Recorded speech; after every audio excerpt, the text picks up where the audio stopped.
In 2961, Professor Hubert J. Farnsworth founded Planet Express, an intergalactic delivery company to compete against Mum's Friendly Delivery Company, whose CEO Carol Miller, also known as Mom, Farnsworth had previously had a relationship with many times. Planet Express isn't nearly as big as Mum's company, but they take the more dangerous or illegal jobs and cut corners wherever possible, including safety and wages.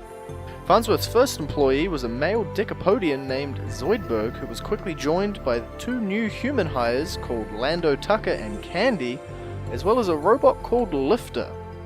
Wonder what he did. Their first delivery as a crew called for them to pass through the Bermuda Tetrahedron, that's a hard word, a notorious region of space where ships go missing and never return. While on the mission, they encountered a four-dimensional space whale that ingested the ship with the crew still inside. Only Zoidberg managed to get away via the escape pod, and the rest of the crew was thought to be lost. After that tragedy, Planet Express went through many different crews, with most of them being killed or getting lost in space, partially owed to Farnsworth's relentlessness to get the job done no matter what the cost. It wasn't until the year 3000 when Philip J. Fry unfroze from his cryogenic chamber and befriended a mutant named Taronga Leela and a robot called Bender. Wonder what he did. The company would see its most successful crew join their ranks. In 3002, Steve Castle, aka that guy, was unfrozen and quickly set his sights on Planet Express at the stockholder meeting, becoming their new CEO. Castle rebranded the company as Plan X and focused on the brand rather than on the work.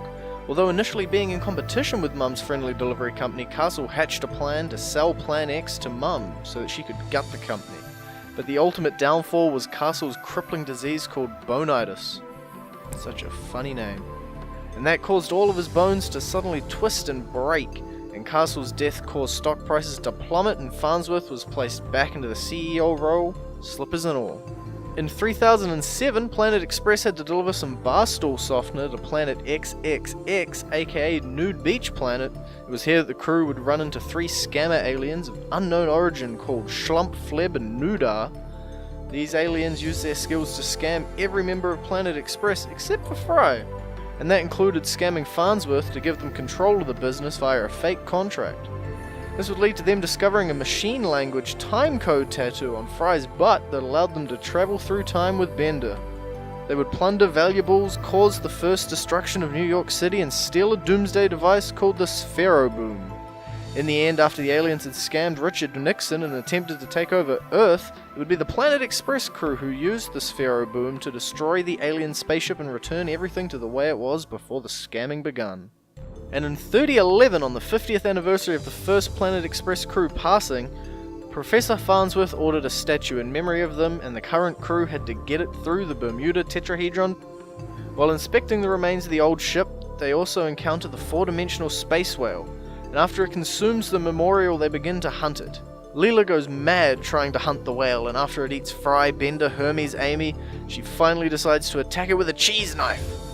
But she also got eaten. Much like the first time this happened, Zoidberg manages to escape in the escape pod and retreat back to Earth. Leela meets the original Planet Express Captain Lando and manages to use her obsession to pilot the whale through time and space. Eventually both crews reappear on Earth, where everyone emerges having not aged a single day, except Lando.